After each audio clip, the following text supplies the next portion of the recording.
எப்படி பண்ணுறேன்னு பாருங்கள் தெளிவாக. அதை எப்படி வச்சு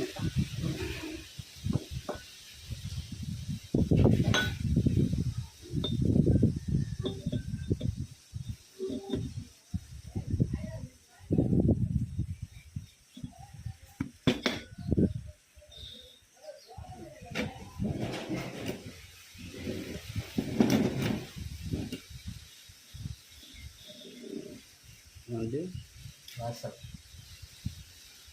இதை வந்து மேலமாக தூக்கிட்டு இருக்க பகுதியை கீழே இந்த இதில் அடியில் கரெக்டாக அப்படி வச்சுக்கணும். இப்படி வச்சிங்கன்னா உங்களுக்கு மேலே போட முடியாது. அதனால் இதை இப்படி வச்சு அடுத்து நம்ம இந்த இது கரெக்டாக வச்சுங்கன்னா ரெடி பண்ணி